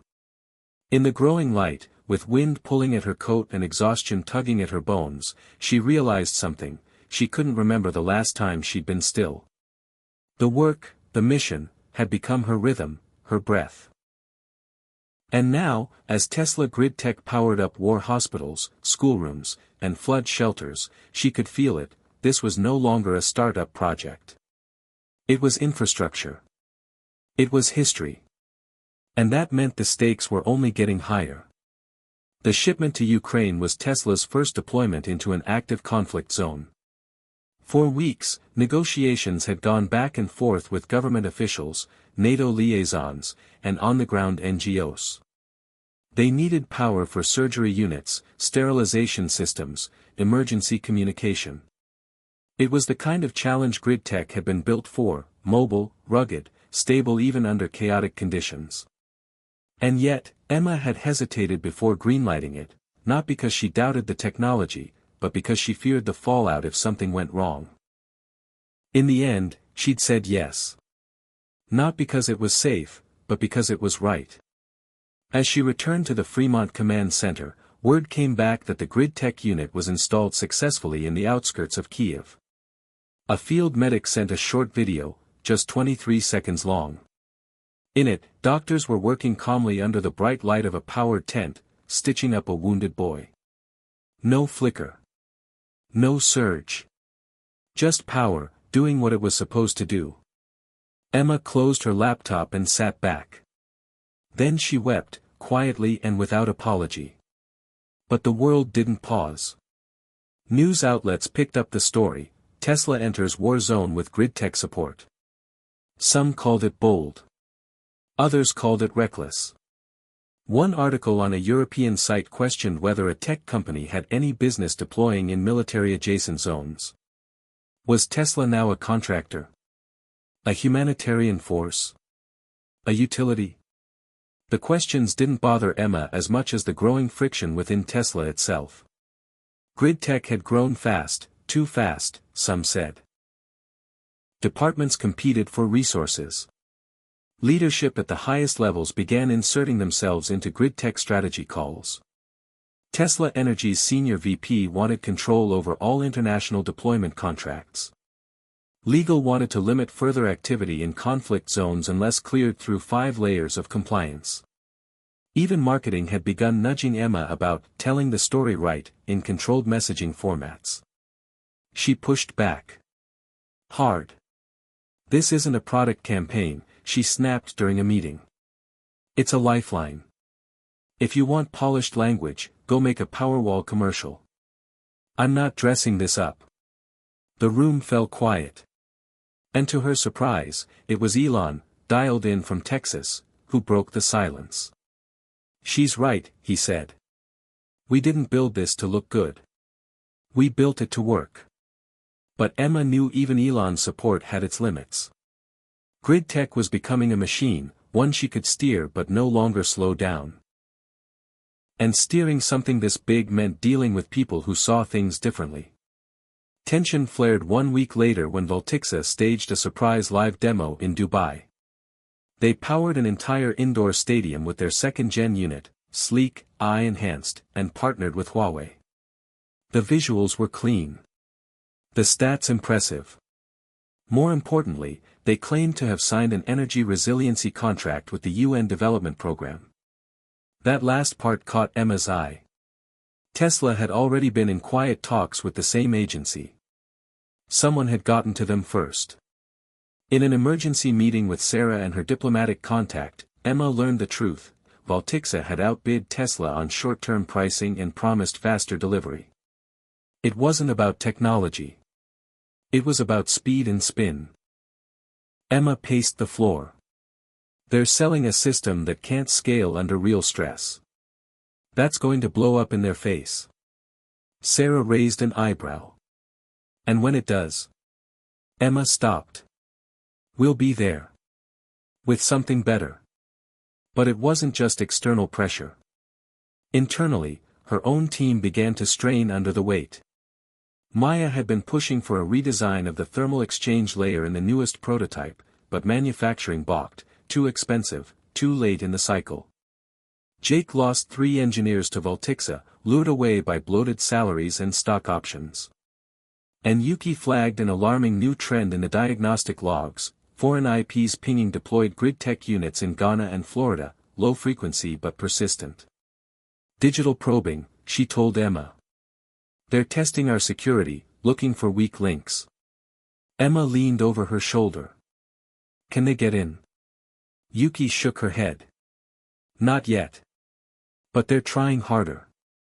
Emma didn't wait. She brought in Ezra from Tesla Cyber again. I want remote lockdown capability on every unit in the field, she said.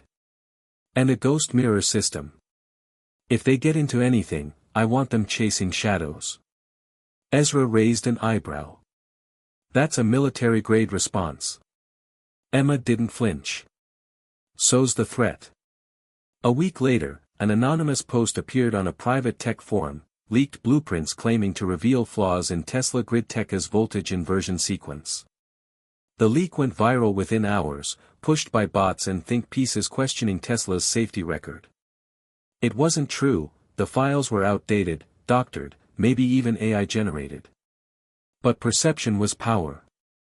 Emma issued a rare personal statement through Tesla's official channel. Short, sharp, and unfiltered. Disinformation is a weapon.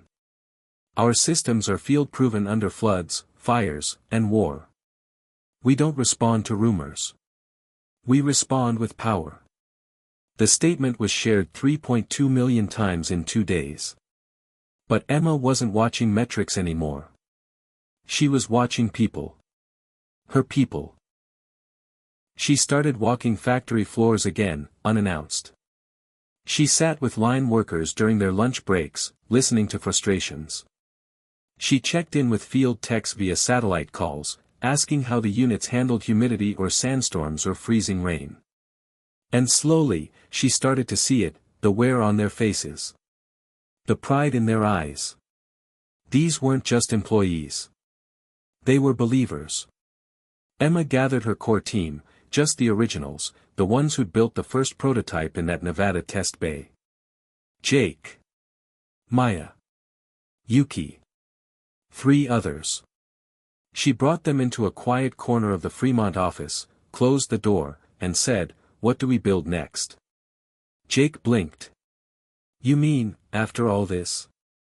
Emma nodded. "This, grid tech, it's saving lives. But it's reactive.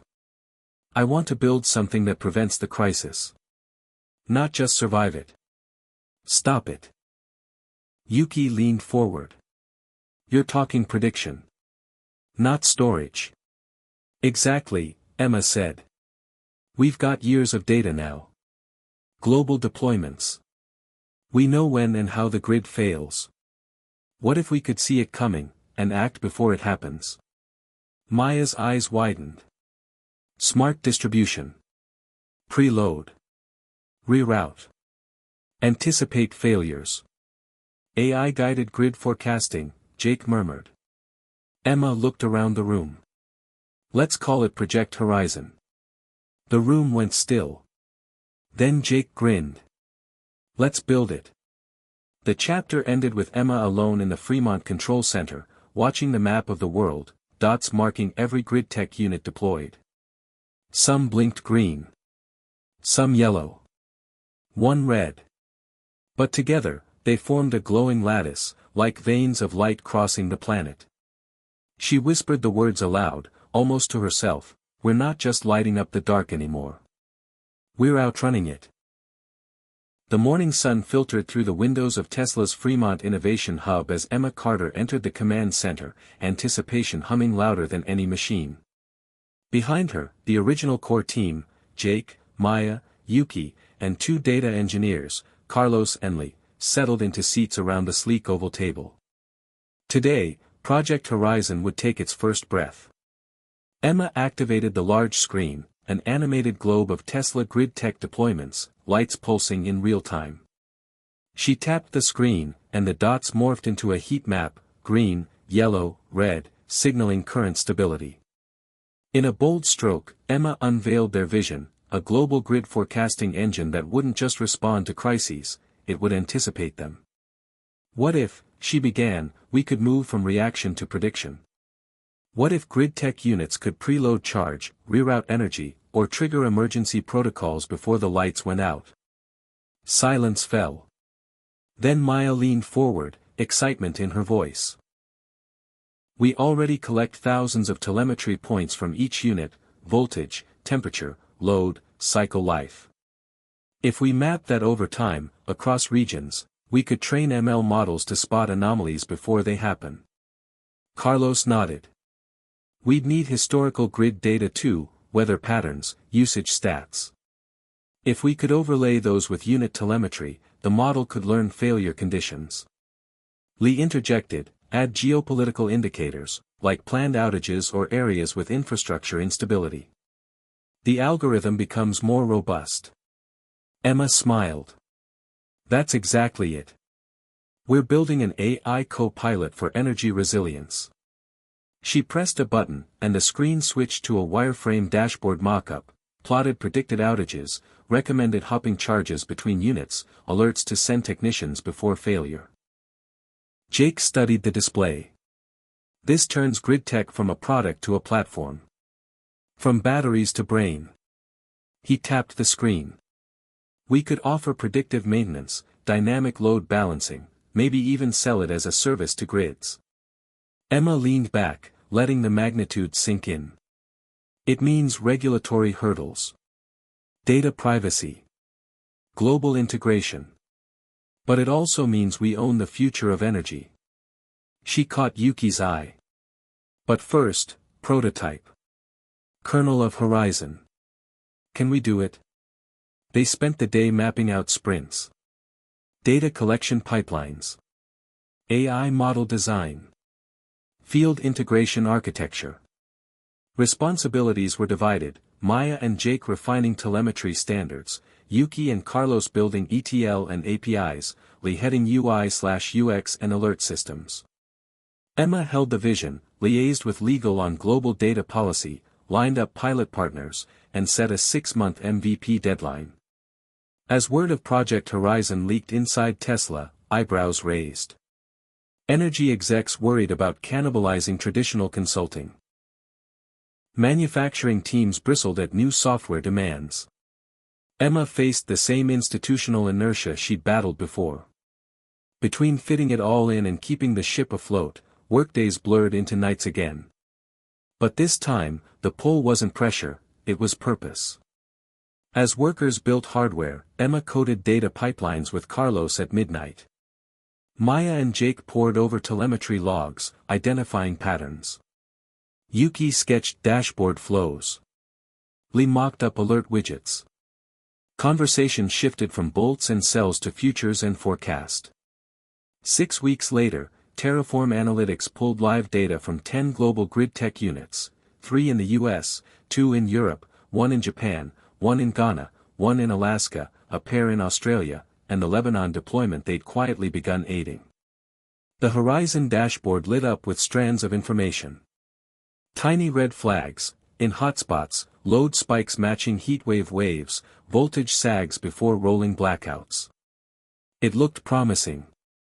But now came the true test. Emma convened the team on a Friday afternoon. We're running a dry test. Ask Horizon to forecast issues by Tuesday morning in 3 units. Let's catch a problem early. No pressure. Sunday night, Emma and Yuki stayed late, monitoring for false positives. Monday, Pike, a Texas farm microgrid suffered a voltage dip. Data matched. Horizon alerted. The grid tech rep team received the alert before the outage. They routed power from a neighboring unit.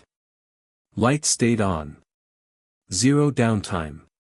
It was Horizon's first real score. Tuesday morning, the command center erupted. Emma's phone buzzed with congratulations. The farmers posted on social media, "Tesla's battery saved our harvest." No sweat.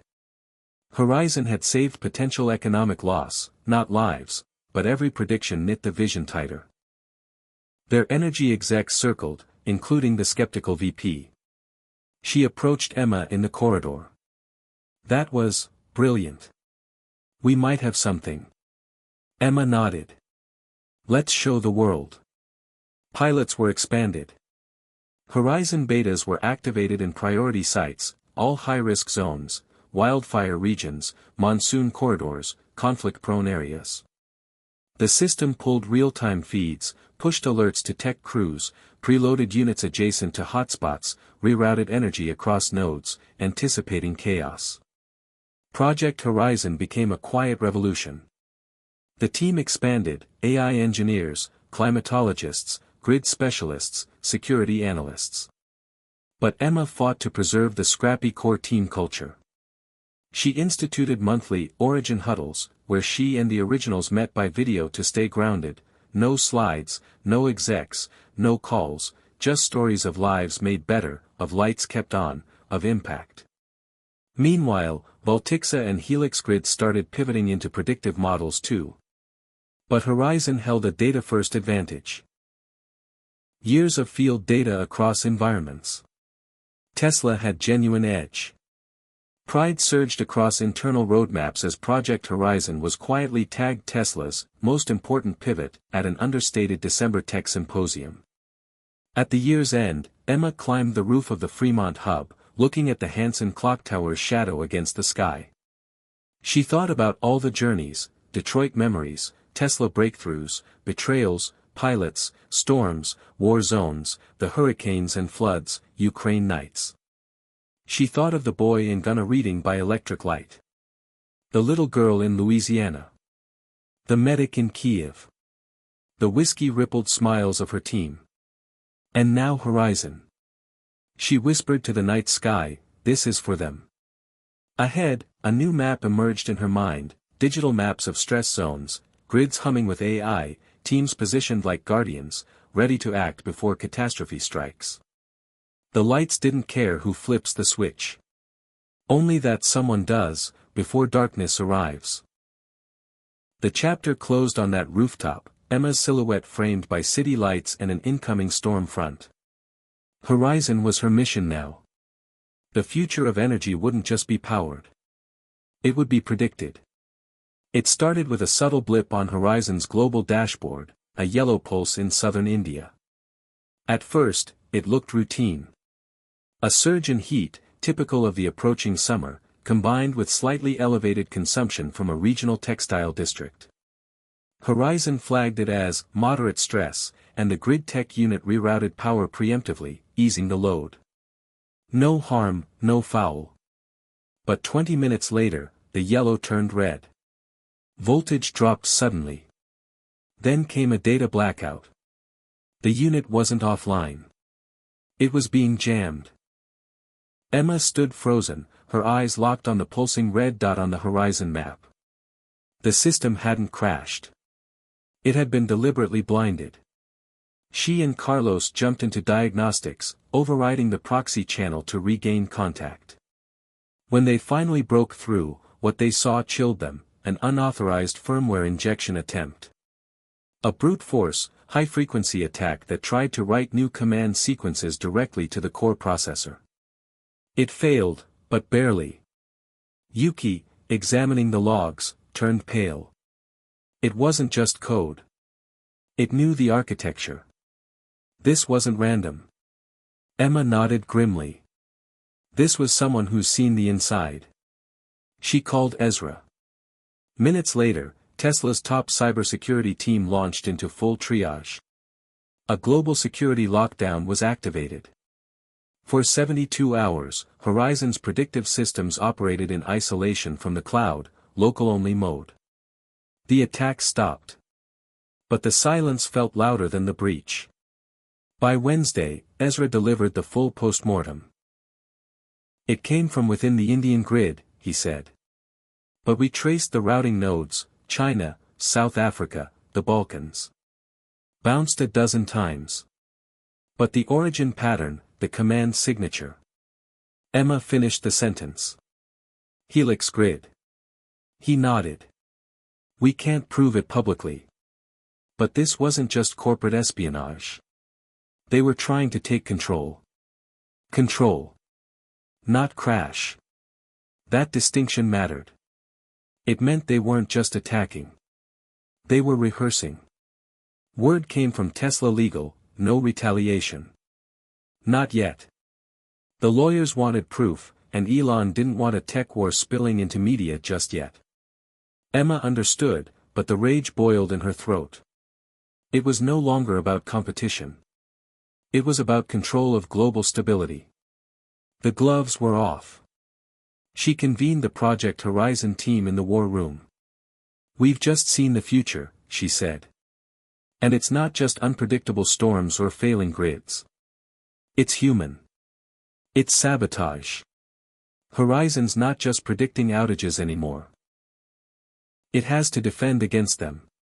Jake raised an eyebrow. "You're talking AI threat modeling?" "Exactly. Not just pattern recognition. Behavioral prediction. Social signals. Infrastructure vulnerabilities.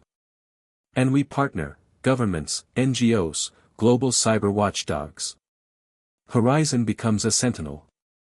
Lee tapped her stylus. "So now Horizon isn't just reading the world. It's protecting it." Carlos added, "We'll need to feed it threat data from non-energy sectors. Water, transport, telecom. Everything's interlinked." Emma turned to Yuki. "Can we build it?" She nodded, slowly. "It'll take more than code. It'll take trust. Global trust." Over the next month, Emma personally visited energy ministries in India, Kenya, the UAE, and Germany. She explained the attack, off the record. She didn't name Helix Grid. But she made it clear, Horizon wasn't just a product. It was becoming a security platform. A kind of energy NORAD. Responses varied. Some leaders were eager. Others were cautious. But one thing was clear, they'd never seen a company so willing to share data in the interest of collective safety. Meanwhile, back in Fremont, her team launched the Horizon Sentinel upgrade. A new AI layer that combined machine learning with external intelligence feeds, weather, economic strain, social unrest, even satellite imagery. It was tested on known events. Floods in Bangladesh, riots in Chile, outages in Texas. In each case, the AI flagged the warning signs days early. It wasn't perfect. But it was better than anything else on Earth. And then, without warning, the second attack came. This time, it wasn't digital. It was physical. In northern Colombia, a grid tech unit at a mountain health clinic was destroyed by explosives. No injuries, staff evacuated after local security received a vague warning, but the device was reduced to melted steel. Emma stared at the photo in disbelief. The explosion had targeted the power core. It was precise. Deliberate. Ezra read her the message found on the site, spray-painted on the clinic wall in English: "No one owns the power." Emma leaned over the table, her voice low and cold. "It's begun." The next day, Tesla released a public statement: "Attacks on energy infrastructure, especially those providing humanitarian aid, are attacks on humanity itself." Tesla remains committed to protecting global energy resilience. The words went viral. But inside, Emma felt the shift. Horizon was no longer a project. It was a battlefield. The chapter closed with Emma standing at the heart of the Fremont Command Center, lights dimmed, the horizon globe pulsing softly in front of her. Around the world, grid tech units glowed in the dark, quiet, defiant lights against a growing storm. This wasn't just a mission anymore. It was war. The attack in Colombia had shattered any illusion that Horizon existed in a neutral world. What began as a system to store and predict energy usage was now tangled in a complex web of geopolitics, cybercrime, and ideological extremism. Emma Carter stood in the middle of it, no longer just a visionary engineer, but the face of something far more dangerous to some, a system that could decentralize control, render monopolies obsolete, and predict the unthinkable. She now understood the message left at the bomb site: no one owns the power. It wasn't just a slogan. It was a threat. The Tesla response was swift. Physical security was doubled on all grid tech field sites. Internal protocols were hardened. Emma's core team was issued burner phones, biometric logins, and restricted movement when traveling. Every Horizon node was locked behind real-time monitoring. Sentinel AI, the newest module, went live, trained on hundreds of variables beyond just energy data. It watched patterns of human behavior, tracking irregular procurement orders, black market battery sales, satellite activity, regional conflict spikes, and social media sentiment. Within a week, Sentinel flagged something. Yuki called Emma in the middle of the night. "We've got a cascade." Emma pulled herself out of bed, rubbing sleep from her eyes. "Where?" "Northern Mozambique. One grid tech node went silent 3 hours ago. Another's reading a sustained load beyond design threshold. It's like they're bleeding energy into a ghost grid." Emma blinked. A ghost grid? Unauthorized local relay. Black market. Someone's siphoning power, and trying to hide it. Carlos ran signal traces. It wasn't a hack. It was a physical splice. Someone had tapped the grid tech output lines and routed them to an off-grid village. But that wasn't the problem. The problem was how they knew to do it. "These are encrypted terminals," Jake muttered. "This isn't DIY piracy. Someone gave them blueprints." The team traced the data packet origin. It pointed, once again, to Voltixa subsidiaries operating in the region. Emma's hands clenched. It was clear now, Voltixa wasn't competing in the open anymore. They were using proxies, quietly undermining Horizon wherever it threatened their commercial deals. She flew to Mozambique herself. The stolen power was going to a mining camp run by a shadow logistics firm that had been blacklisted in the EU for conflict mineral trafficking. The miners said they paid for the power. They didn't know it had been stolen. They pointed to a man from the company who'd come and offered them the hookup, weeks earlier. Emma asked for a name. They didn't know. Just a card. It read, Future Grid International. Emma's blood ran cold. Future Grid had shown up in other places, too: anonymous procurement emails, offshore donations to local officials, and unusually fast contract approvals in Voltixa expansion zones. It was a shell company. She returned to the States and locked herself in the Fremont War Room. "They're building a shadow network," she told her team. "Parallel to us. Same footprint. Same playbook. But off the books, off the grid, off the radar." Maya frowned. "How do you beat a ghost?" Emma stared at the map, then whispered, "By shining light." Over the next month, she launched Horizon Light, a transparent dashboard version of the AI system, stripped of sensitive Tesla IP but open to NGOs, local governments, and energy watchdogs. It showed real-time stress signals, regional power anomalies, and predicted outage windows. For the first time, the world could see the health of energy infrastructure like weather patterns. It was raw, radical transparency. At first, the idea sparked controversy. Governments worried it exposed weaknesses. Some energy execs within Tesla were skeptical, fearing it gave away too much. But then something unexpected happened. A Horizon Light alert predicted an outage in Guatemala due to rising transformer temperatures and undervoltage in a narrow valley. The local energy co-op saw the alert and preemptively rerouted supply. They avoided a blackout. They posted the story publicly, thanking Tesla. Within days, Horizon Light was adopted in 5 more regions. It spread like wildfire, even as Voltixa tried to discredit it. But data didn't lie. Emma watched it unfold with a mix of pride and anxiety. The more Horizon succeeded, the more visible she became. She received death threats. Hired trolls attacked her character online.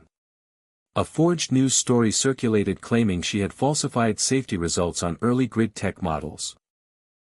Tesla's PR team debunked it, but Emma had to shut down her social media for the first time in her life. One night, she received an encrypted email through Tesla's secure contact system. No subject. No sender. Just 6 words. They won't stop. Be ready. Attached was a single file, an internal memo from Future Grid, dated 6 weeks earlier. It detailed a strategic plan called Wave Zero. Objective: destabilize Horizon through region-specific failure events, paired with misinformation campaigns designed to discredit Tesla's tech and push governments toward Voltixa contracts. The tone was clinical. The target, Emma.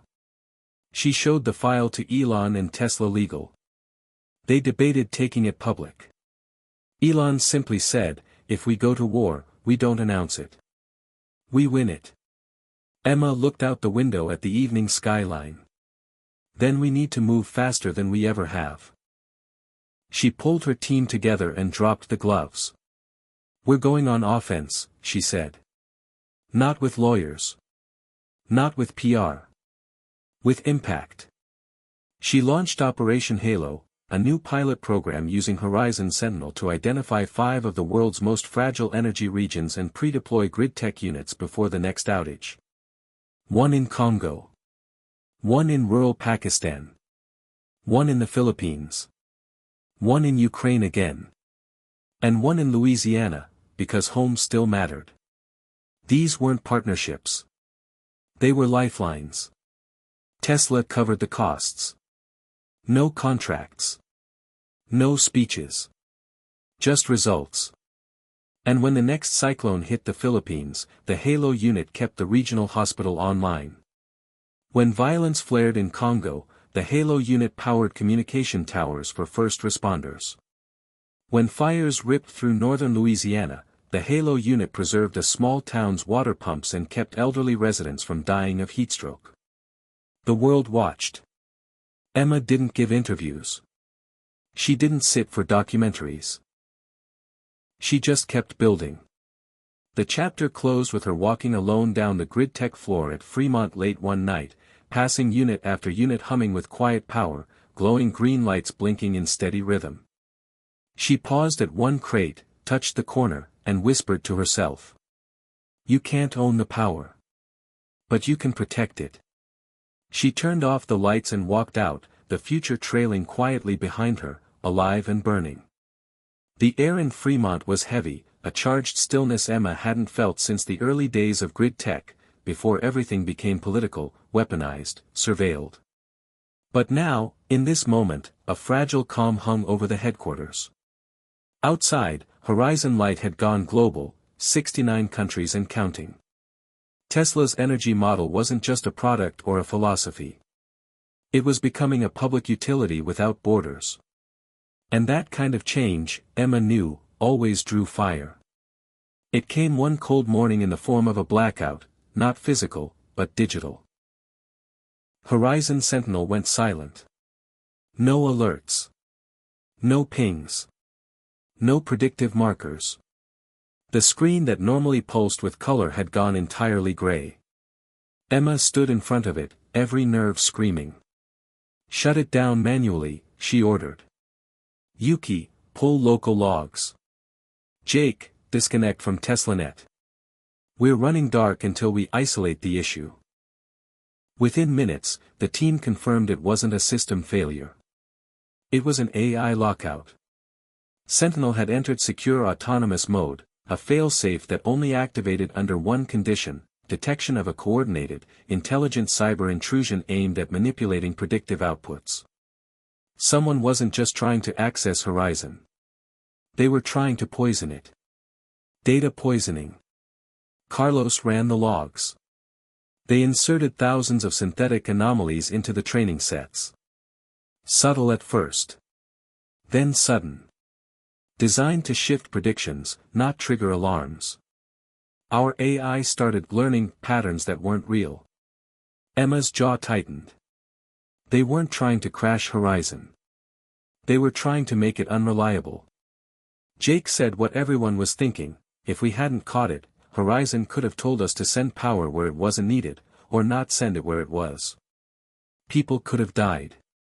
The poison was traced back to what appeared to be a humanitarian NGO working in conflict zones. The name? Brightspire Aid. They had hosted wireless relay devices in 4 of the Halo regions. Emma didn't need a second guess. Brightspire was another Voltixa shell. This was the final escalation. The Shadow Network was no longer copying Tesla. It was actively working to destroy it from within. Emma gathered the team and said, without hesitation, "This is it. We go full open source. Horizon Sentinel's core code. Its engine. Its diagnostic tools. All of it. We publish. We let the world see how it works. If they try to break it again, they'll have to do it in front of everyone." There was silence. Then Yuki whispered, "That's everything, Emma." Emma nodded. "Yes. But if we hide it, they win. If we share it, we become immune to their game." Carlos added, "You're not just sharing data. You're giving away Tesla's crown jewel." "No," Emma said. "I'm giving it to the world." In less than 72 hours, Tesla pushed the Horizon Sentinel open source archive to GitHub. Developers around the globe flooded in. Energy scientists, cybersecurity experts, humanitarian engineers, and data nerds began verifying, patching, improving. It became a worldwide project, like Linux or Wikipedia. But with life at stake. And then the backlash came.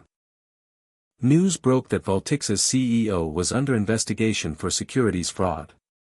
Anonymous leaks exposed their contracts with state actors. Videos surfaced of paid influencers sowing misinformation about Tesla's reliability. A counternarrative formed: Tesla was not just a company, it was a movement against closed systems and manipulation. In response, Tesla released an internal doc Emma had long resisted making public: the Light Doctrine. It was a 10-page manifesto, handwritten by Emma, outlining the principles of energy freedom, decentralization, transparency, and humanitarian priority. It went viral. And then, the unexpected happened. The International Energy Council, IEC, a traditionally conservative global regulatory body, extended an offer: Horizon Light would be considered for official adoption as the global early energy warning system, with Tesla appointed as lead technical partner. Emma stared at the email when it came in. No celebration. Just awe. "We've tipped," she whispered. Jake said it aloud. "You did it. You turned a battery into a brain, and a brain into a beacon." But Emma didn't relax. There was one more thing to do. That night, in a closed-door meeting with Elon Musk, she laid it out. "I've taken it as far as I can. Horizon isn't a product anymore. It's a platform, a movement, and a public trust. I want to hand it off." Elon looked at her, quiet for a long time. Then, simply, "You're not quitting." Emma shook her head. "I'm redirecting. There's a new frontier: water. Food. Medical logistics. Horizon has to expand beyond energy. I want to build Horizon Earth. Not just where the power flows, but where life needs it." Elon stood, extended a hand. "Then go. Take the best minds. Build the next thing. She took it. The chapter closed with Emma returning to her childhood home in Michigan for the first time in years. She stood by the old transformer on the back lot, the one that used to flicker out in winter storms. The lights were stable now, thanks to Horizon. She thought about the kids reading under those lights in Lebanon, the mothers keeping vaccines cold in Congo, the miners in Mozambique who'd learned they had power they never thought possible. In a small notebook, she wrote, "The power was never the point. The light was." Then she turned the page and began writing the specs for Horizon Earth. Emma stood on the rooftop of Tesla's newly minted Horizon Earth Research Center, the sprawling complex nestled on the edge of Silicon Valley's innovation corridor. Below, solar panels shimmered in the golden afternoon sun, and rows of sleek battery packs hummed quietly, silent sentinels of a future she had fought for but never fully imagined. Horizon Earth wasn't just an upgrade or a new product. It was the evolution of everything she and her team had built, a system designed not only to predict and protect energy grids but to weave together the very fabric of human survival itself: food, water, medicine, communication. An interconnected web of life's essentials powered by data, driven by AI, but grounded in empathy. The project had come together in whirlwind fashion. After her meeting with Elon, Emma had assembled a coalition of experts from global health organizations, water management firms, agricultural innovators, and climate scientists. The vision was audacious. Use the predictive power of Horizon Sentinel to foresee disruptions before they became disasters, to coordinate emergency responses with surgical precision, to ensure that no community, no matter how remote or vulnerable, would be left in the dark or abandoned in crisis. As Emma watched the horizon, her phone buzzed. A message from Dr. Anand Patel, a partner in India's Maharashtra region, flashed: Horizon Earth node activated. Coordinating relief for flood-affected villages. Early warning systems engaged. Lives saved. She smiled, the familiar surge of hope mingling with exhaustion. This was why she had persevered through every threat, every sabotage attempt, every moment of doubt. The future wasn't owned by corporations or governments. It belonged to the people who needed it most. Her thoughts were interrupted by the arrival of Carlos and Yuki, fresh from a briefing on a drought mitigation program in East Africa. "The AI's learning curves are improving," Yuki said. "It's beginning to predict water shortages weeks ahead of traditional models." Carlos grinned. "And the Halo units deployed last year? They're the backbone of this expansion. They're keeping clinics powered, irrigation systems running, cold chains alive for vaccines. Horizon Earth is no longer just a dream, it's saving lives daily." Emma nodded, but her eyes reflected the gravity beneath the optimism. "We've built the map and the compass. Now we have to ensure that every community has the means to navigate." That meant tackling one final frontier: accessibility. The team worked tirelessly to miniaturize the grid tech units, making them affordable and easy to deploy anywhere. Partnerships with nonprofits and governments flourished. Funding poured in from unexpected allies, philanthropists, environmental activists, and even former skeptics who now championed the mission. Yet, with progress came new challenges.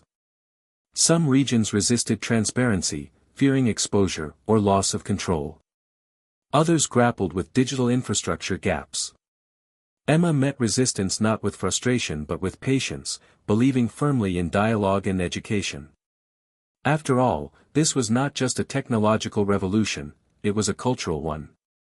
Months later, during a global summit broadcast live from the Horizon Earth Center, Emma delivered the keynote address. The world listened as she spoke not as a Tesla engineer but as a messenger of resilience and shared humanity. "Power, in its purest form, is freedom," she said. "But freedom without responsibility is chaos.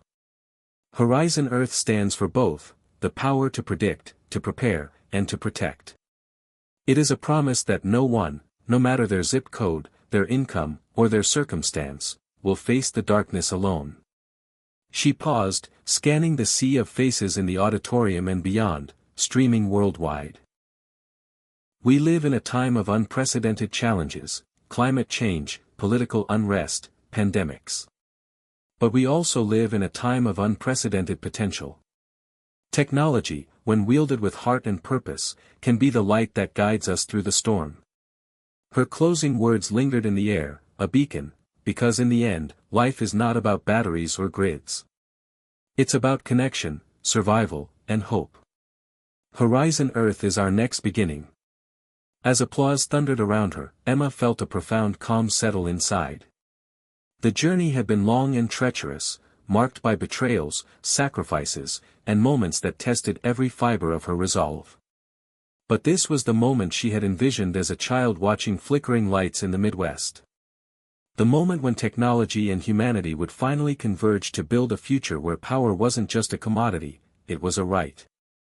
The chapter closed with Emma stepping away from the stage, looking out toward the horizon one last time. The sun was setting, casting a warm glow over the solar arrays below. The world was vast, imperfect, and fragile, but now, with Horizon Earth, it was also a little brighter, a little safer, and infinitely more connected. And as night fell, the light stayed on. Hit subscribe and leave a comment with where you're watching from. This story might just spark a new beginning. What's one thing that always pushes you forward, even when things get tough?